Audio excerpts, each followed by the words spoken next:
ಎಲ್ಲರಿಗೂ ನಮಸ್ಕಾರ ಸ್ನೇಹಿತರೆ. ವಾಸ್ತುಶಾಸ್ತ್ರದ ಪ್ರಕಾರ ಮನೆಯಲ್ಲಿ ಕೆಲವೊಂದು ಗಿಡಗಳನ್ನು ನೆಡುವುದರಿಂದ ಮನೆಯಲ್ಲಿ ಸಕಾರಾತ್ಮಕ ಶಕ್ತಿ, ಅದೃಷ್ಟ, ಸಂತೋಷ, ಸಂಪತ್ತು ವೃದ್ಧಿಯಾಗುತ್ತದೆ. ಇದರಿಂದ ಮನಸ್ಸಿಗೆ ಶಾಂತಿ ಕೂಡ ಸಿಗುತ್ತದೆ. ಇಂತಹದ್ದೇ ಒಂದು ಗಿಡ ಶಂಖಪುಷ್ಪ. ಶಂಖಪುಷ್ಪ ದೇವರಿಗೆ ಪ್ರಿಯವಾದ ಹೂವು. ಶಂಖಪುಷ್ಪವು ಮನೆಯಲ್ಲಿ ಸಂತೋಷ ಮತ್ತು ಧನಾತ್ಮಕ ಶಕ್ತಿಯನ್ನು ತರುತ್ತದೆ. ಈ ಸಸ್ಯವು ನಮ್ಮ ಜೀವನದ ಮೇಲೆ ಆಳವಾದ ಪರಿಣಾಮ ಬೀರುತ್ತದೆ. ಜ್ಯೋತಿಷ್ಯ ಶಾಸ್ತ್ರದ ಪ್ರಕಾರ ಶಂಖಪುಷ್ಪ ಬಳ್ಳಿಯನ್ನು ಮನೆಯಲ್ಲಿ ಬೆಳೆದರೆ ಸಂತೋಷ ಮತ್ತು ಸಮೃದ್ಧಿಯಾಗುತ್ತದೆ. ಹಾಗಾಗಿ ಶಂಖಪುಷ್ಪ ಬಳ್ಳಿಯನ್ನು ಮನೆಯಲ್ಲಿ ಬೆಳೆಸುವುದರಿಂದ ಏನೆಲ್ಲ ಪ್ರಯೋಜನಗಳಿವೆ, ಯಾವ ದಿಕ್ಕಿನಲ್ಲಿ ಇದನ್ನು ಬೆಳೆದರೆ ಹೆಚ್ಚು ಪರಿಣಾಮಕಾರಿ ಎಂಬುದರ ಮಾಹಿತಿ ಇಲ್ಲಿದೆ. ಶಿವನಿಗೆ, ಮಹಾಲಕ್ಷ್ಮಿಗೆ, ಮಹಾವಿಷ್ಣು ದೇವರಿಗೆ, ಶನಿ ದೇವರಿಗೆ ಅತ್ಯಂತ ಪ್ರಿಯವಾಗುವ ಶಂಖಪುಷ್ಪದ ಸಸ್ಯವು ಮನೆ ಮುಂದೆ ಬೆಳೆದರೆ ಏನಾಗುತ್ತದೆ? ಈ ಹೂವಿನಿಂದ ಯಾವ ಕೆಲಸಗಳನ್ನು ಮಾಡಿದರೆ ಹಣಕಾಸಿನ ಕಷ್ಟಗಳೆಲ್ಲ ಕಳೆದು ಹೋಗುತ್ತೆ? ಶಂಖಪುಷ್ಪದ ಆರೋಗ್ಯದ ಲಾಭಗಳ ಜೊತೆ ನಿತ್ಯ ಜೀವನದ ಕಷ್ಟಗಳಿಗೆ ಹೇಗೆಲ್ಲ ಸಹಕರಿಸುತ್ತದೆ ಎಂದು ಇವತ್ತಿನ ಈ ವಿಡಿಯೋದಲ್ಲಿ ಸಂಪೂರ್ಣವಾಗಿ ತಿಳಿಸಿಕೊಡ್ತೀನಿ ಬನ್ನಿ. ಅದಕ್ಕೂ ಮುಂಚೆ ನೀವಿನ್ನೂ ಚಾನಲ್ಗೆ ಸಬ್ಸ್ಕ್ರೈಬ್ ಆಗಿಲ್ಲ ಅಂದರೆ ಈಗಲೇ ಸಬ್ಸ್ಕ್ರೈಬ್ ಆಗಿ, ಹಾಗೆ ವಿಡಿಯೋಗೆ ಲೈಕ್ ಮಾಡಿ, ವಿಡಿಯೋ ಸ್ಕಿಪ್ ಮಾಡದೆ ಕೊನೆ ತನಕ ನೋಡಿ. ಎಲ್ಲರೂ ಭಕ್ತಿಯಿಂದ ಓಂ ಶ್ರೀ ಮಹಾಲಕ್ಷ್ಮಿ ನಮಃ ಅಂತ ಕಮೆಂಟ್ ಮಾಡಿ. ವಾಸ್ತುಶಾಸ್ತ್ರದ ಪ್ರಕಾರ ಮನೆಯಲ್ಲಿ ಶಂಖಪುಷ್ಪ ಬಳ್ಳಿಯನ್ನು ಬೆಳೆಸುವುದರಿಂದ ನಕಾರಾತ್ಮಕ ಶಕ್ತಿ ನಿವಾರಣೆಯಾಗುತ್ತದೆ ಮತ್ತು ಮನೆಯಲ್ಲಿ ಧನಾತ್ಮಕ ಶಕ್ತಿ ನೆಲೆಸುತ್ತದೆ. ಮನೆಯಲ್ಲಿ ಸಕಾರಾತ್ಮಕ ಶಕ್ತಿ ತುಂಬಿದ್ರೆ ಯಾವುದೇ ಆರ್ಥಿಕ ಸಮಸ್ಯೆ ಎದುರಾಗುವುದಿಲ್ಲ, ಶಾಂತಿ ಸುಖ ತುಂಬಿರುತ್ತದೆ. ಆದರೆ ನಕಾರಾತ್ಮಕ ಶಕ್ತಿಯ ಪ್ರವೇಶವಾದರೆ ಮನೆ ನರಕವಾಗಿ ಪರಿವರ್ತನೆಯಾಗುತ್ತದೆ. ಸದಾ ಜಗಳ, ಗಲಾಟೆ, ಅಶಾಂತಿ, ಆರ್ಥಿಕ ಸಮಸ್ಯೆ ಕಾಡುತ್ತದೆ. ಹಾಗಾಗಿ ನಕಾರಾತ್ಮಕ ಶಕ್ತಿ ತೊಡೆದು ಹಾಕಲು ಮನೆಯಲ್ಲಿ ಶಂಖಪುಷ್ಪ ಬಳ್ಳಿಯನ್ನು ಬೆಳೆಸಬೇಕು. ದೇವರ ಪೂಜೆಗೆ ಶ್ರೇಷ್ಠವಾದ ಪುಷ್ಪಗಳಲ್ಲಿ ಶಂಖಪುಷ್ಪವು ಒಂದು. ಈ ಪುಷ್ಪಕ್ಕೆ ಶಂಖಪುಷ್ಪವನ್ನು ಸಂಸ್ಕೃತದಲ್ಲಿ ಅಪರಾಜಿತೆ ಅಥವಾ ಗಿಣಿಕರ್ಣಿಕ ಎಂದು ಕರೆಯುತ್ತಾರೆ ಮತ್ತು ಇಂಗ್ಲಿಷ್ನಲ್ಲಿ ಬಟರ್ಫ್ಲೈ ಫ್ರೀ, ಬ್ಲೂ ಬೆಲ್ವೈನ್, ಬ್ಲೂ ಪೀ ಅಥವಾ ಏಷ್ಯನ್ ಪಾರಿವಾಳ ರೆಕ್ಕೆಗಳು ಎಂದು ಕರೆಯಲಾಗುತ್ತದೆ. ಶಂಖಪುಷ್ಪವು ಯಾರ ಮನೆಯಲ್ಲಿ ಬೆಳೆಯುತ್ತದೋ ಆ ಮನೆಗೆ ಮಹಾವಿಷ್ಣು, ಮಹಾಲಕ್ಷ್ಮಿ ದೇವಿಯ ಅನುಗ್ರಹ, ರಕ್ಷಣೆ ಸದಾ ಇರುತ್ತದೆ. ಈ ಗಿಡವು ಮನೆಯಲ್ಲಿ ಬೆಳೆದಂತೆ ಮನೆಯ ಆರ್ಥಿಕ ಏಳಿಗೆಯೂ ಕೂಡ ಆಗುತ್ತಾ ಹೋಗುತ್ತದೆ. ಈ ಗಿಡವನ್ನು ಯಾವ ದಿಕ್ಕಿನಲ್ಲಿ ಬೆಳೆಸಬೇಕು ಅಂತ ತಿಳಿಯೋದಾದರೆ ಶಂಖಪುಷ್ಪವನ್ನು ಮನೆಯ ಅಂಗಳದಲ್ಲಿ ಯಾವಾಗಲೂ ಪೂರ್ವ ದಿಕ್ಕು, ಉತ್ತರ ದಿಕ್ಕು, ಸಾಧ್ಯವಾಗದಿದ್ದರೆ ಈಶಾನ್ಯ ದಿಕ್ಕಿನಲ್ಲಿ ಬೆಳೆಸಬೇಕು. ಯಾವುದೇ ಕಾರಣಕ್ಕೂ ದಕ್ಷಿಣ ಹಾಗೂ ಪಶ್ಚಿಮ ದಿಕ್ಕಿನಲ್ಲಿ ಶಂಖಪುಷ್ಪದ ಸಸ್ಯವನ್ನು ಬೆಳೆಸಬಾರದು. ವಿಷ್ಣು ದೇವರಿಗೆ ಅತ್ಯಂತ ಪ್ರಿಯವಾದ ಶಂಖಪುಷ್ಪವನ್ನು ಮಹಾಲಕ್ಷ್ಮಿ ದೇವಿಗೆ ಅರ್ಪಿಸಿದರೆ ಮಹಾವಿಷ್ಣು ದೇವರು ಪ್ರಸನ್ನಗೊಂಡು ಹರಸುತ್ತಾನೆ. ಇದೇ ಪುಷ್ಪವನ್ನು ಮಹಾವಿಷ್ಣು ದೇವರಿಗೆ ಅರ್ಪಿಸಿದರೆ ಮಹಾಲಕ್ಷ್ಮಿ ದೇವಿಯು ಪ್ರಸನ್ನಗೊಂಡು ಹರಸುತ್ತಾಳೆ. ಯಾರ ಮನೆಯಲ್ಲಿ ಈ ಶಂಖಪುಷ್ಪದ ಗಿಡವಿರುತ್ತದೋ ಆ ಮನೆಗೆ ಧನಲಕ್ಷ್ಮಿಯ ಪರಿಪೂರ್ಣ ಅನುಗ್ರಹ ಕೂಡ ಇರುತ್ತದೆ ಎಂದು ಜ್ಯೋತಿಷ್ಯ ಶಾಸ್ತ್ರ ಹೇಳುತ್ತದೆ. ಹಣಕಾಸಿನ ಸಮಸ್ಯೆಗಳು ಹೆಚ್ಚಾಗಿದ್ರೆ ಮರೆಯದೆ 5 ಸೋಮವಾರದ ದಿನ ಶಿವನಿಗೆ ಶಂಖಪುಷ್ಪಗಳಿಂದ ಪೂಜಿಸಿ ನಂತರ ಆ ಪುಷ್ಪಗಳನ್ನು ಹರಿಯುವ ನೀರಿನಲ್ಲಿ ನಿಮ್ಮ ಕಷ್ಟಗಳನ್ನು ಇಳಿಕೊಂಡು ಬಿಟ್ಟು ಬಂದರೆ ಖಚಿತವಾಗಿ ಹಣಕಾಸಿನ ಎಂಥದ್ದೇ ಕಷ್ಟಗಳಿದ್ದರೂ ದೂರವಾಗುತ್ತದೆ. ಈ ಗಿಡದ ಬಗ್ಗೆ ಎಷ್ಟೋ ಜನರಿಗೆ ತಿಳಿದಿಲ್ಲ. ಅನಾದಿ ಕಾಲದಿಂದಲೂ ಆಯುರ್ವೇದ ಶಾಸ್ತ್ರದಲ್ಲಿ ಈ ಗಿಡದ ಪುಷ್ಪಗಳನ್ನು ಅನೇಕ ಆರೋಗ್ಯ ಲಾಭಗಳಿಗಾಗಿ ಬಳಸಲಾಗುತ್ತದೆ. ಈ ಪುಷ್ಪಗಳನ್ನು ನೀರಿನಲ್ಲಿ ನೆನೆಸಿಟ್ಟು ಬೆಳಿಗ್ಗೆ ಎದ್ದು ಆ ನೀರನ್ನು ಸೇವಿಸೋದ್ರಿಂದ ದೇಹ ಶುದ್ಧಿಯಾಗುತ್ತದೆ. ಬುದ್ಧಿಶಕ್ತಿ, ನೆನಪಿನ ಶಕ್ತಿಗಾಗಿ ಈ ಪುಷ್ಪಗಳನ್ನು ಹೆಚ್ಚಾಗಿ ಬಳಸಲಾಗುತ್ತದೆ. ಮಕ್ಕಳಿಗೂ ಈ ಪುಷ್ಪದ ನೀರನ್ನು ಸರಿಯಾದ ಪ್ರಮಾಣದಲ್ಲಿ ನೀಡುತ್ತಾ ಬಂದರೆ ಏಕಾಗ್ರತೆ ಹಾಗೂ ನೆನಪಿನ ಶಕ್ತಿ ಹೆಚ್ಚುತ್ತಾ ಹೋಗುತ್ತದೆ. ತೂಕ ಇಳಿಸಿಕೊಳ್ಳಲು, ಕೆಟ್ಟ ಕೊಬ್ಬನ್ನು ಕರಗಿಸಲು, ಹೃದಯದ ಆರೋಗ್ಯ, BP ನಿಯಂತ್ರಣಕ್ಕೆ, ಶುಗರ್ ಕಾಯಿಲೆಗೆ ಶಂಖಪುಷ್ಪದ ಟೀಯನ್ನು ಸೇವಿಸುತ್ತಾ ಬಂದರೆ ತುಂಬ ಉತ್ತಮ. ಅಷ್ಟೇ ಅಲ್ಲದೆ ತಲೆನೋವು, ಹೊಟ್ಟೆ ನೋವು, ಕಿಬ್ಬೊಟ್ಟೆ ನೋವು, ಗ್ಯಾಸ್ಟ್ರಿಕ್ ಸಮಸ್ಯೆಗಳಿಗೂ ಕೂಡ ಈ ಶಂಖಪುಷ್ಪವು ರಾಮಬಾಣವಾಗಿದೆ. ನಮಗೆ ತುಂಬ ಕಷ್ಟಗಳಿವೆ ಗುರುಗಳೇ, 1 ರೂಪಾಯಿ ದುಡ್ಡು ಕೂಡ ಕೈನಲ್ಲಿರೋದಿಲ್ಲ, ಯಾವಾಗಲೂ ವ್ಯಾಪಾರ ಸರಿಯಾಗಿ ಆಗುವುದಿಲ್ಲ, ಒಂದಾದರ ಮೇಲೊಂದು ಕಷ್ಟ ಇದೆ ಎನ್ನುವವರು ಮಂಗಳವಾರ ಅಥವಾ ಶನಿವಾರದ ದಿನ ಶ್ರೀರಾಮ ಎಂಬ ನಾಮ ಜಪವನ್ನು ಮಾಡುತ್ತಾ ಆಂಜನೇಯ ಸ್ವಾಮಿಯ ಪಾದಕ್ಕೆ ಒಂದೊಂದೇ ಶಂಖಪುಷ್ಪಗಳನ್ನು ಅರ್ಪಿಸಬೇಕು. ಪೂಜೆಯ ಬಳಿಕ ಆ ಪುಷ್ಪಗಳನ್ನು ಒಂದು ಬಿಳಿ ವಸ್ತ್ರದಲ್ಲಿ ಕಟ್ಟಿ ಮನೆಯಲ್ಲಿ ದುಡ್ಡಿಡುವ ಜಾಗದಲ್ಲಿಟ್ಟರೆ ಹಣಕಾಸಿನ ಎಲ್ಲ ಕಷ್ಟಗಳು ಕಳೆಯುತ್ತಾ ಬರುತ್ತದೆ. ಬರಬೇಕಾದ ಹಣ ಕೈ ಸೇರುತ್ತದೆ. ವ್ಯಾಪಾರದ ಸಮಸ್ಯೆ ಇದ್ದವರು ನಷ್ಟ ಕಳೆಯಲು ಗಲ್ಲ ಪೆಟ್ಟಿಗೆಯಲ್ಲಿ ಪೂಜಿಸಿದ ಶಂಖಪುಷ್ಪಗಳನ್ನು ಇಟ್ಟು ನಮಸ್ಕರಿಸಿದರೆ ವ್ಯಾಪಾರದ ಅಭಿವೃದ್ಧಿ ಆಗ್ತಾ ಹೋಗುತ್ತೆ. ಶಂಖಪುಷ್ಪ ಗಿಡದ ಬೇರನ್ನು ವ್ಯಾಪಾರದ ಸ್ಥಳದಲ್ಲಿ ಬಾಗಿಲಿಗೆ ಕಟ್ಟಿದರೆ ದೃಷ್ಟಿದೋಷಗಳು ಕಳೆದು ವ್ಯಾಪಾರದ ಸ್ಥಳಕ್ಕೆ ರಕ್ಷಣೆಯಾಗಿ ನಿಲ್ಲುತ್ತದೆ. ವ್ಯಾಪಾರದಲ್ಲಿ ಕ್ರಮಕ್ರಮವಾಗಿ ಅಭಿವೃದ್ಧಿಯಾಗಲು ಸಹಾಯ ಮಾಡುತ್ತದೆ. ಇನ್ನು ಶಂಖಪುಷ್ಪವು ಶನಿದೇವರಿಗೂ ಅತ್ಯಂತ ಪ್ರಿಯವಾದ ಪುಷ್ಪವಾಗಿದ್ದು, ನವಗ್ರಹಗಳಿಗೆ ಪ್ರದಕ್ಷಿಣೆ ಮಾಡುವಾಗ ಭಗವಂತ ನಿನಗಾಗಿ ನಿನ್ನ ಕರುಣೆಗಾಗಿ ಒಂದು ಶಂಖಪುಷ್ಪವನ್ನು ತಂದಿದ್ದೇನೆಂದು ಭಕ್ತಿಯಿಂದ ಶನಿದೇವರ ಪಾದದಡಿ ಇಟ್ಟು ಪ್ರದಕ್ಷಿಣೆಯನ್ನು ನವಗ್ರಹಕ್ಕೆ ಮಾಡಿದರೆ ಸಕಲ ಶನಿ ದೋಷಗಳು ದೂರವಾಗುತ್ತದೆ. ಶನೇಶ್ವರನ ಕೃಪಾ ದೃಷ್ಟಿಯಿಂದ ಉತ್ತಮೋತ್ತಮ ಅಭಿವೃದ್ಧಿಯನ್ನು ನೀವು ಜೀವನದಲ್ಲಿ ಕಾಣಬಹುದು. ಶ್ರೀಮನ್ನಾರಾಯಣ ಅಂದರೆ ಮಹಾವಿಷ್ಣು ದೇವರಿಗೆ ಶಂಖಪುಷ್ಪದಿಂದ ಪೂಜಿಸಿದರೆ, ಸಾಲಿಗ್ರಾಮಕ್ಕೆ ಶಂಖಪುಷ್ಪಗಳಿಂದ ಪೂಜಿಸುತ್ತಾ ಬಂದರೆ ಅನಾರೋಗ್ಯದ ಸಮಸ್ಯೆಗಳು ಶೀಘ್ರವಾಗಿ ದೂರವಾಗಿ ಆಯಸ್ಸು ಆರೋಗ್ಯ ವೃದ್ಧಿಯಾಗುತ್ತೆ.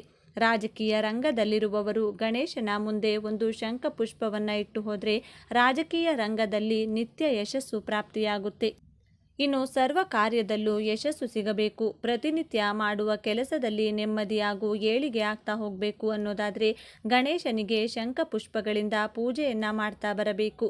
ಇನ್ನು ನೀಲಿ ಬಣ್ಣದಲ್ಲಿರುವ ಶಂಖಪುಷ್ಪಗಳನ್ನು ದೇವರ ಪೂಜೆಗೆ ಬಳಸಬಹುದು. ಮಾನಸಿಕ ಪ್ರಶಾಂತತೆ ಹಾಗೂ ನೆಮ್ಮದಿಗೋಸ್ಕರ ಬಿಳಿ ಬಣ್ಣದ ಶಂಖಪುಷ್ಪಗಳನ್ನು ದೇವರ ಪೂಜೆಗೆ ಬಳಸಬಹುದು. ಈ ಶಂಖಪುಷ್ಪವು ಯೋನಿಯ ರೂಪದಲ್ಲಿದ್ದು ಅತ್ಯಂತ ಶಕ್ತಿಯುತವಾದ ಪುಷ್ಪವಾಗಿದ್ದು ಕಾಮ, ಕ್ರೋಧ, ಮದ, ಮತ್ಸರಗಳನ್ನು ದೂರ ಮಾಡಿ ಸರ್ವ ಕೋರಿಕೆಗಳನ್ನು ಶೀಘ್ರವಾಗಿ ನೆರವೇರುವಂತೆ ಮಾಡುತ್ತದೆ. ಅನೇಕ ಯೂನಿವರ್ಸಿಟಿಗಳ ಪ್ರಯೋಗಗಳ ನಂತರ ಕರುಳಿನ ಕ್ಯಾನ್ಸರ್ ಆದಾಗ ಈ ಶಂಖಪುಷ್ಪಗಳನ್ನು ಬಳಸಿದರೆ ಕ್ಯಾನ್ಸರ್ ಕೋಶಗಳನ್ನು ಕೊಲ್ಲಲು ಸಹಾಯ ಮಾಡುತ್ತದೆ ಎಂದು ಸಾಬೀತಾಗಿದೆ. ಹಾರ್ಟ್ ಅಟ್ಯಾಕ್, ರಕ್ತ ಹೆಪ್ಪುಗಟ್ಟುವ ಸಮಸ್ಯೆಗಳಿಗೆ ಶಂಖಪುಷ್ಪವು ರಾಮಬಾಣವಾಗಿ ಕೆಲಸ ಮಾಡುತ್ತದೆ. ಒಣಚರ್ಮ ಇದ್ದವರು ಶಂಖಪುಷ್ಪದ ಪೇಸ್ಟನ್ನು ತಯಾರಿಸಿ ಹಚ್ಚುತ್ತಾ ಬಂದರೆ ಒಣಚರ್ಮದ ಸಮಸ್ಯೆಗಳು ದೂರವಾಗುತ್ತದೆ. ಕೂದಲು ಉದುರುವ ಸಮಸ್ಯೆ ಇದ್ದವರು ದಟ್ಟ ಕೂದಲು ಬೆಳೆಯಲು ಶಂಖಪುಷ್ಪದ ಟೀ ಅಥವಾ ಕಷಾಯವನ್ನು ಸೇವಿಸುತ್ತಾ ಬರಬೇಕು. ಹೆಂಗಸರ ಮುಟ್ಟಿನ ಸಮಸ್ಯೆಗೂ ಶಂಖಪುಷ್ಪದ ಚಹಾ ವಿಶೇಷವಾಗಿ ಕೆಲಸ ಮಾಡುತ್ತೆ. ಔಷಧೀಯ ವಜ್ರವಾಗಿಯೂ ಸರ್ವತೋಮುಖ ಏಳಿಗೆಗಾಗಿ ಶಂಖಪುಷ್ಪವು ಈ ರೀತಿಯಾಗಿ ಪ್ರಕೃತಿಯ ವರವಾಗಿ ನಮಗೆ ಸಿಕ್ಕಿದೆ.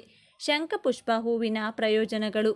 ಶಂಖಪುಷ್ಪ ಹೂವು, ಎಲೆ ಮತ್ತು ಬೇರುಗಳಿಂದ ಮಾಡಿದ ಪುಡಿಯನ್ನು ಸೇವಿಸಿದರೆ ಬುದ್ಧಿಶಕ್ತಿಯನ್ನು ಹೆಚ್ಚಿಸಬಹುದು. ಇದು ಕಾಲೋಚಿತ ಕಾಯಿಲೆಯಿಂದ ರಕ್ಷಿಸುತ್ತದೆ. ಶಂಖಪುಷ್ಪದಲ್ಲಿ ಕಂಡುಬರುವ ಆರ್ಗನೆಲೋಲಿನ್ ಎಂಬ ವಸ್ತುವು ಮೆದುಳಿನ ಕಾರ್ಯದ ಮೇಲೆ ಕೆಲಸ ಮಾಡುತ್ತದೆ ಮತ್ತು ಮರೆವು ಕಡಿಮೆ ಮಾಡಲು ಸಹಾಯ ಮಾಡುತ್ತದೆ.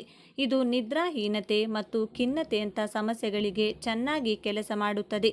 ಗ್ಯಾಸ್ಟ್ರಿಕ್ ತೆಗೆದುಹಾಕಲು ಉತ್ಕರ್ಷಣ ನಿರೋಧಕವಾಗಿ ಕಾರ್ಯನಿರ್ವಹಿಸುತ್ತದೆ. ಚರ್ಮವನ್ನು ರಕ್ಷಿಸುತ್ತದೆ. ಉಸಿರಾಟದ ಕಾಯಿಲೆ ಮತ್ತು ಹೃದಯ ರೋಗಗಳನ್ನು ಗುಣಪಡಿಸುತ್ತದೆ.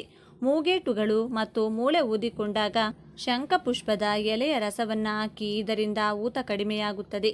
ಆಯುರ್ವೇದದಲ್ಲಿ ಹಲವು ಶತಮಾನಗಳಿಂದ ಇದನ್ನು ವಿವಿಧ ಕಾಯಿಲೆಗಳಿಗೆ ಚಿಕಿತ್ಸೆ ನೀಡಲು ಬಳಸಲಾಗುತ್ತಿದೆ. ಮೂತ್ರ ವಿಸರ್ಜನೆ ಸಮಸ್ಯೆಗೆ ರಾಮಬಾಣವಾಗಿದೆ. ಇಂದಿನಿಂದಲೇ ಪ್ರತಿಯೊಬ್ಬರ ಶಂಖಪುಷ್ಪದ ಸಸಿಯನ್ನು ಮನೆಯಲ್ಲಿ ಬೆಳೆಸಲು ಆರಂಭಿಸಿ. ಈ ಮಾಹಿತಿ ನಿಮಗೆ ಇಷ್ಟವಾದರೆ ತಪ್ಪದೆ ಈ ವಿಡಿಯೋಗೆ ಒಂದು ಲೈಕನ್ನು ಕೊಟ್ಟು ಪ್ರತಿಯೊಬ್ಬರಿಗೂ ಕೂಡ ಈ ವಿಡಿಯೋನ ಶೇರ್ ಮಾಡಿ. ಮುಂದಿನ ಬಾರಿ ಮತ್ತೊಂದು ವಿಶೇಷ ದೈವ ಮಾಹಿತಿಯೊಂದಿಗೆ ನಮ್ಮ ಚಾನೆಲ್ ಮೂಲಕ ಭೇಟಿಯಾಗೋಣ. ವಾಸ್ತುಶಾಸ್ತ್ರದಲ್ಲಿ ಮನಿ ಪ್ಲ್ಯಾಂಟ್, ತುಳಸಿ ಗಿಡ ಹಾಗೂ ಶಮಿ ಗಿಡದ ರೀತಿಯಲ್ಲೇ ಪಾರಿಜಾತ ಪುಷ್ಪದ ಗಿಡಕ್ಕೂ ಕೂಡ ಸಾಕಷ್ಟು ಮಹತ್ವವನ್ನು ನೀಡಲಾಗಿದೆ. ಧನದ ಅಧಿದೇವತೆಯಾಗಿರುವಂಥ ಮಹಾಲಕ್ಷ್ಮಿಗೂ ಕೂಡ ಪಾರಿಜಾತ ಪುಷ್ಪ ಎಂದರೆ ಅಚ್ಚುಮೆಚ್ಚು. ಲಕ್ಷ್ಮೀ ದೇವಿಯ ಪೂಜೆಯ ಸಂದರ್ಭದಲ್ಲಿಯೂ ಕೂಡ ಕಮಲ ಪುಷ್ಪದ ಜೊತೆಗೆ ಪಾರಿಜಾತ ಪುಷ್ಪವನ್ನು ಕೂಡ ಅರ್ಪಿಸಲಾಗುತ್ತೆ. ಮನೆಯಲ್ಲಿ ಪಾರಿಜಾತ ಪುಷ್ಪದ ಗಿಡ ಇದ್ದರೆ ವಾಸ್ತುದೋಷ ಪರಿಹಾರ ಆಗುತ್ತದೆ ಎನ್ನುವಂಥ ಮಾತು ಕೂಡ ಕೇಳಿಬರುತ್ತೆ. ಪಾರಿಜಾತ ಗಿಡವನ್ನು ಮನೆಯಲ್ಲಿ ಇರಿಸಿಕೊಳ್ಳೋದ್ರಿಂದಾಗಿ ನಿಮ್ಮ ಮನೆಯಲ್ಲಿ ಆನಂದದ ಹರಿವು ವೇಗವಾಗಿ ಕಂಡುಬರುತ್ತದೆ. ಆದರೆ ಈ ಎಲ್ಲ ಲಾಭವನ್ನು ಪಡೆದುಕೊಳ್ಳಲು ವಾಸ್ತುಶಾಸ್ತ್ರದಲ್ಲಿ ಹೇಳಲಾಗಿರುವಂಥ ದಿಕ್ಕಿನಲ್ಲಿ ಪಾರಿಜಾತ ಪುಷ್ಪವನ್ನು ನೆಡಬೇಕಾಗಿರುತ್ತದೆ. ಇನ್ನು ಪಾರಿಜಾತದ ಹೂವಿಗೆ ಹಿಂದೂ ಧರ್ಮದಲ್ಲಿ ಮಹತ್ವದ ಸ್ಥಾನವಿದೆ. ಪಾರಿಜಾತದ ಗಿಡವನ್ನು ಬೆಳೆಸಿದ ಮನೆಯಲ್ಲಿ ಲಕ್ಷ್ಮಿ ನೆಲೆಸಿದ್ದಾಳೆ ಎಂಬ ನಂಬಿಕೆ ಇದೆ. ಇದೇ ಕಾರಣಕ್ಕೆ ಪಾರಿಜಾತದ ಗಿಡವನ್ನು ಪ್ರತಿಯೊಬ್ಬರ ಮನೆಯಲ್ಲೂ ಬೆಳೆಸಲಾಗುತ್ತೆ. ಮನೆಯ ಸರಿಯಾದ ದಿಕ್ಕಿನಲ್ಲಿ ಪಾರಿಜಾತದ ಗಿಡವನ್ನು ಬೆಳೆಸಲಾಗುತ್ತದೆ. ಇದರಿಂದಾಗಿ ಧನಾತ್ಮಕ ಶಕ್ತಿ ಮನೆಯನ್ನು ಪ್ರವೇಶಿಸುತ್ತದೆ ಎಂದು ಕೂಡ ನಂಬಲಾಗಿದೆ. ಈ ಪಾರಿಜಾತದ ಹೂವನ್ನು ಪೂಜೆಗೆ ಮುಖ್ಯವಾಗಿ ಬಳಸಲಾಗುತ್ತದೆ. ದೇವರ ಪೂಜೆಗೆ ಮಾತ್ರವಲ್ಲದೆ ಪಾರಿಜಾತ ಹೂವಿನಿಂದ ಅನೇಕ ಪ್ರಯೋಜನವಿದೆ. ಪಾರಿಜಾತವನ್ನು ಔಷಧಿಯಾಗಿಯೂ ಬಳಕೆಯನ್ನು ಮಾಡಲಾಗುತ್ತೆ. ಹಾಗೆಯೇ ಪಾರಿಜಾತದ ಕೆಲ ಉಪಾಯಗಳಿಂದ ಆರ್ಥಿಕ ವೃದ್ಧಿಯಾಗುತ್ತದೆ. ಪಾರಿಜಾತದ ತಂತ್ರದಿಂದ ದಾಂಪತ್ಯ ಸಮಸ್ಯೆ ಕೂಡ ದೂರವಾಗುತ್ತದೆ. ಇಂದು ನಾವು ಪಾರಿಜಾತ ಹೂವಿನಿಂದ ಮಾಡಬಹುದಾದ ಪರಿಹಾರಗಳು ಯಾವುವು ಎಂಬುದನ್ನು ನಾವಿಂದು ಹೇಳ್ತೇವೆ.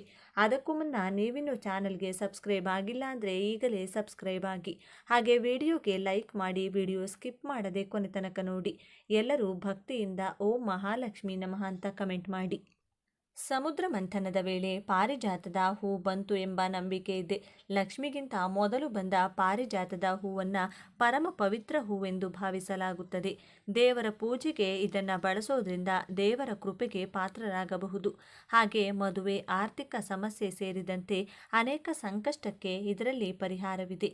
ಇಂದ್ರದೇವ ಪಾರಿಜಾತ ಪುಷ್ಪದ ಗಿಡವನ್ನು ಸ್ವರ್ಗದಲ್ಲಿ ನೆಡುತ್ತಾನೆ.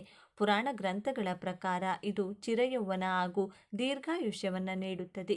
ಕೈತುಂಬ ಧನಲಾಭವನ್ನು ಕೂಡ ನೀಡುವಂಥ ಆರ್ಥಿಕ ಯೋಗವನ್ನು ಕೂಡ ಪಾರಿಜಾತ ಪುಷ್ಪ ಹೊಂದಿದೆ. ಎಲ್ಲಕ್ಕಿಂತ ಪ್ರಮುಖವಾಗಿ ಪಾರಿಜಾತ ಪುಷ್ಪವನ್ನು ಮನೆಯಲ್ಲಿ ನೆಟ್ಟರೆ ಅದರಿಂದಾಗಿ ಮಾನಸಿಕ ಸಮಸ್ಯೆಗಳು ಕೂಡ ದೂರವಾಗಿ ಆ ಸಮಸ್ಯೆ ಹೊಂದಿರುವವರ ಜೀವನದಲ್ಲಿ ಖುಷಿ ಮತ್ತೆ ತುಂಬಿ ತುಳುಕಾಡಲಿದೆ. ಆರ್ಥಿಕ ವೃದ್ಧಿಗೆ ಪಾರಿಜಾತದ ಹೂ. ಮನೆಯಲ್ಲಿ ಹಣದ ಸಮಸ್ಯೆ ಎದುರಾಗಿದ್ದರೆ, ನಿರುಪಯುಕ್ತ ಕೆಲಸಗಳಲ್ಲಿ ಹಣ ವ್ಯಯವಾಗ್ತಿದ್ರೆ ಪಾರಿಜಾತ ಹೂಗಳನ್ನು ಬಳಸಿ ಹಣದ ಸಮಸ್ಯೆಯಿಂದ ಮುಕ್ತಿ ಪಡೆಯಬಹುದು. 5 ಪಾರಿಜಾತದ ಹೂಗಳನ್ನು ತೆಗೆದುಕೊಂಡು ಚೆನ್ನಾಗಿ ಒಣಗಿಸಿ ಹಳದಿ ಬಟ್ಟೆಯಲ್ಲಿ ಕಟ್ಟಿ ಕಪಾಟಿನಲ್ಲಿಡಬೇಕು. ಮಂಗಳವಾರದ ದಿನ ಬಟ್ಟೆಯಲ್ಲಿ ಪಾರಿಜಾತದ ಹೂವನ್ನು ಕಟ್ಟಿಟ್ರೆ ಒಳ್ಳೆಯ ಪರಿಣಾಮ ಕಾಣಬಹುದು. ಇದರಿಂದ ಹಣದ ಮಳೆಯಾಗುತ್ತದೆ ಎಂದು ಶಾಸ್ತ್ರದಲ್ಲಿ ಹೇಳಲಾಗಿದೆ. ಬೇಗ ಮದುವೆ ಆಗಬೇಕಂದ್ರೆ ಹೀಗೆ ಮಾಡಿ. ಈಗಿನ ದಿನಗಳಲ್ಲಿ ಮದುವೆಯಾಗುವುದು ಸುಲಭವಲ್ಲ. ಮಂಟಪಕ್ಕೆ ಬಂದವರು ಬರಿಗೈನಲ್ಲಿ ಹೋಗಿರುವ ಅನೇಕ ಘಟನೆ ಇದೆ. ಶೀಘ್ರ ಮದುವೆಯಾಗಬೇಕು ಅನ್ನೋದಾದರೆ ಪಾರಿಜಾತದ ಹೂವಿನ ತಂತ್ರವನ್ನು ಬಳಸಿ. ಮಂಗಳವಾರದಂದು ಕಿತ್ತಳೆ ಬಣ್ಣದ ಬಟ್ಟೆಯಲ್ಲಿ 7 ಪಾರಿಜಾತದ ಹೂಗಳೊಂದಿಗೆ ಅರಿಶಿನವನ್ನು ಗಂಟು ಹಾಕಿ ದೇವರ ಮನೆಯಲ್ಲಿರುವ ಗೌರಿಯ ಚಿತ್ರದ ಬಳಿ ಇರಿಸಿ. ಹೊರಗಿನಿಂದ ಬರುವವರಿಗೆ ಕಾಣಿಸದಂಥ ಜಾಗದಲ್ಲಿ ಈ ಗಂಟನ್ನು ಇಡಿ. ಈ ಪರಿಹಾರದ ಜೊತೆಗೆ ನೀವು ತಾಯಿ ಗೌರಿಯನ್ನು ನಿಯಮಿತವಾಗಿ ಪೂಜಿಸಬೇಕು. ಈ ತಂತ್ರದಿಂದ ಶೀಘ್ರದಲ್ಲೇ ಮದುವೆ ಸಮಸ್ಯೆ ಬಗೆಹರಿಯುತ್ತದೆ. ಆದಷ್ಟು ಬೇಗ ಕಂಕಣ ಭಾಗ್ಯ ಕೂಡಿ ಬರುತ್ತದೆ. ಸಾಲದಿಂದ ಮುಕ್ತಿ ಪಡೆಯಲು ಹೀಗೆ ಮಾಡಿ. ಮನೆಯಲ್ಲಿ ಅನವಶ್ಯಕವಾಗಿ ಹಣ ಹಾಳಾಗ್ತಿದ್ರೆ, ಸಾಲದ ಸುಳಿಯಲ್ಲಿ ಸಿಲುಕಿದ್ರೆ ಅದರಿಂದ ಮುಕ್ತಿ ಪಡೆಯಲು ನೀವು ಪಾರಿಜಾತದ ಗಿಡವನ್ನು ಬಳಸಬಹುದು. ಸಾಲದಿಂದ ನೆಮ್ಮದಿ ಪಡೆಯಲು ಪಾರಿಜಾತ ಗಿಡದ ಬೇರಿನ ಸಣ್ಣ ತುಂಡನ್ನು ತೆಗೆದುಕೊಂಡು ಅದನ್ನು ಮನೆಯಲ್ಲಿ ಹಣವಿರುವ ಜಾಗದಲ್ಲಿಡಿ. ಕಪಾಟಿನಲ್ಲಿ ಪಾರಿಜಾತದ ಬೇರಿನ ಸಣ್ಣ ತುಂಡನ್ನು ಇಡೋದ್ರಿಂದ ಸಾಲದಿಂದ ಮುಕ್ತಿ ಸಿಗುತ್ತದೆ. ಪಾರಿಜಾತದ ಬೇರನ್ನು ನೀವು ಪರ್ಸ್ನಲ್ಲಿ ಕೂಡ ಇಟ್ಕೊಳ್ಬಹುದು.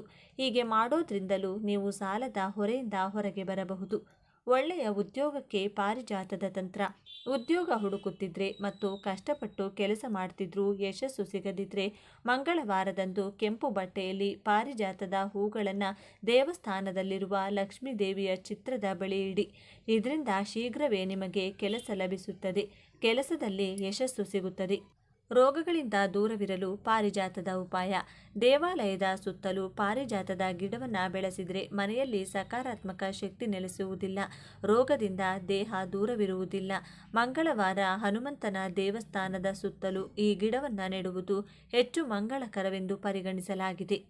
ಪಾರಿಜಾತ ಪುಷ್ಪದ ಗಿಡವನ್ನು ಮನೆಯ ಉತ್ತರ ಅಥವಾ ಪೂರ್ವ ದಿಕ್ಕಿನಲ್ಲಿ ನೆಡುವುದು ಶುಭ ಫಲವನ್ನು ತಂದುಕೊಡುತ್ತದೆ. ಇದರಿಂದಾಗಿ ಮನೆಯಲ್ಲಿರುವಂಥ ಪ್ರತಿಯೊಂದು ನೆಗೆಟಿವ್ ಎನರ್ಜಿಗಳು ದೂರ ಹೋಗುತ್ತವೆ. ಇದರಿಂದಾಗಿ ಇಷ್ಟು ದಿನಗಳಿಂದ ನೀವು ಅನುಭವಿಸುತ್ತಿರುವಂಥ ಸಮಸ್ಯೆಗಳಿಂದ ಹೊರಬರುವುದು ಮಾತ್ರವಲ್ಲದೆ ಮನೆಯ ಕುಟುಂಬದ ಸದಸ್ಯರ ಮುಖದಲ್ಲಿ ಹಾಗೂ ಮನಸ್ಸಿನಲ್ಲಿ ಸುಖ, ಶಾಂತಿ, ನೆಮ್ಮದಿ ಸದಾ ಕಾಲಕ್ಕೆ ನೆಲೆಸಲಿದೆ. ಲಕ್ಷ್ಮೀ ಮಾತೆಯ ಅನುಗ್ರಹ ಕೂಡ ಆಗಲಿದೆ. ಮನೆಯ ಪಶ್ಚಿಮ ದಿಕ್ಕಿನಲ್ಲಿ ಕೂಡ ನೀವು ಈ ಗಿಡವನ್ನು ನೆಡಬಹುದಾದಂಥ ಅವಕಾಶವನ್ನು ವಾಸ್ತುಶಾಸ್ತ್ರದ ಪ್ರಕಾರ ನೀಡಲಾಗಿದೆ. ಇದರಿಂದಲೂ ಕೂಡ ಮನೆಯ ಒಳ್ಳೆಯ ಫಲಗಳಿಗೆ ಇನ್ನಷ್ಟು ಹೆಚ್ಚಿನ ಪ್ರಚೋದನೆಯನ್ನು ನೀಡಿದಂತಾಗುತ್ತದೆ.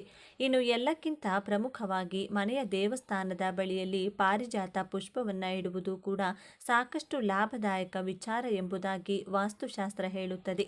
ನೆನಪಿರಲಿ, ಎಲ್ಲಕ್ಕಿಂತ ಪ್ರಮುಖವಾಗಿ ವಾಸ್ತುಶಾಸ್ತ್ರ ಹೇಳುವಂತೆ ಯಾವುದೇ ಕಾರಣಕ್ಕೂ ಪಾರಿಜಾತ ಪುಷ್ಪದ ಗಿಡವನ್ನು ದಕ್ಷಿಣ ದಿಕ್ಕಿಗೆ ನೆಡಬಾರದು ಅಥವಾ ಇಡಬಾರದು ಎಂಬುದಾಗಿ ಹೇಳಲಾಗುತ್ತದೆ. ಇದನ್ನು ಯಮನ ದಿಕ್ಕು ಎಂಬುದಾಗಿ ಹೇಳಲಾಗುತ್ತದೆ. ಹಾಗೂ ಇಲ್ಲಿ ಪಾರಿಜಾತ ಗಿಡವನ್ನು ನೆಡುವುದರಿಂದಾಗಿ ಮನೆಯಲ್ಲಿ ಒಳ್ಳೆಯದಕ್ಕಿಂತ ಹೆಚ್ಚಾಗಿ ಕೆಟ್ಟದ್ದೇ ನಡೆಯುತ್ತದೆ. ಹೀಗಾಗಿ ಈ ಅನಾಹುತಗಳನ್ನು ಆಗುವುದನ್ನು ತಪ್ಪಿಸುವುದಕ್ಕಾಗಿ ಯಾವುದೇ ಕಾರಣಕ್ಕೂ ದಕ್ಷಿಣ ಭಾಗದಲ್ಲಿ ಪಾರಿಜಾತ ಪುಷ್ಪವನ್ನು ನೆಡಬಾರದು ಅಥವಾ ಇಡಬಾರದು.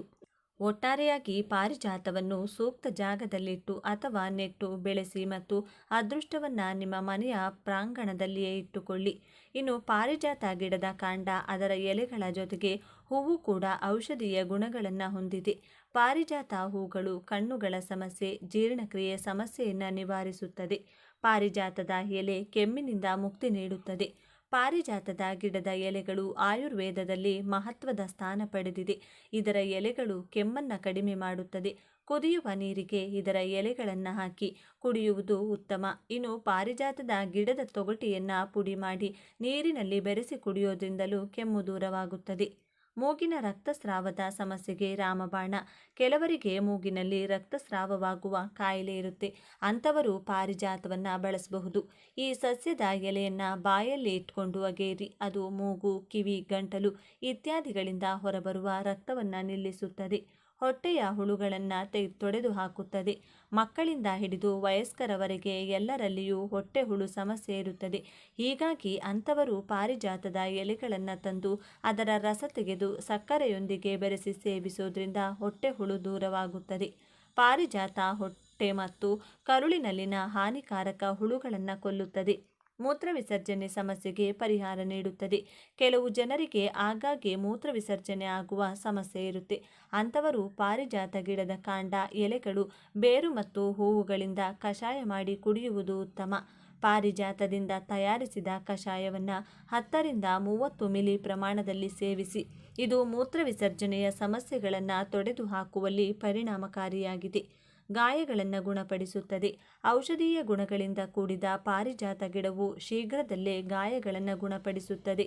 ಪಾರಿಜಾತದ ಎಲೆಗಳಿಂದ ತಯಾರಿಸಿದ ಪೇಸ್ಟನ್ನು ಗಾಯದ ಮೇಲೆ ಹಚ್ಚೋದ್ರಿಂದ ಗಾಯ ಬೇಗ ವಾಸಿಯಾಗುತ್ತದೆ. ಸಕ್ಕರೆ ಕಾಯಿಲೆ ನಿವಾರಣೆಗೆ ಸಹಕಾರಿ. ಸಕ್ಕರೆ ಕಾಯಿಲೆ ನಿಯಂತ್ರಣದಲ್ಲಿರದ ಜನರು 10ರಿಂದ 30 ಮಿಲಿ ಪಾರಿಜಾತ ಎಲೆಗಳ ಕಷಾಯವನ್ನು ತಯಾರಿಸಿ ಸೇವಿಸುವುದು ಉತ್ತಮ. ಪಾರಿಜಾತ ಎಲೆಗಳು ಮಧುಮೇಹವನ್ನು ನಿಯಂತ್ರಣದಲ್ಲಿಡುತ್ತದೆ. ಈ ವಿಡಿಯೋ ನಿಮಗೆ ಇಷ್ಟವಾದರೆ ಲೈಕ್ ಮಾಡಿ, ಶೇರ್ ಮಾಡಿ. ಇಂಥ ಹೆಚ್ಚಿನ ಉತ್ತಮ ಮಾಹಿತಿಗಳಿಗಾಗಿ ತಪ್ಪದೇ ನಮ್ಮ ಚಾನಲ್ನ ಸಬ್ಸ್ಕ್ರೈಬ್ ಮಾಡಿಕೊಳ್ಳಿ. ನಾಳೆ ಮತ್ತೊಂದು ವಿಡಿಯೋದೊಂದಿಗೆ ಪುನಃ ಭೇಟಿಯಾಗೋಣ. ಧನ್ಯವಾದಗಳು.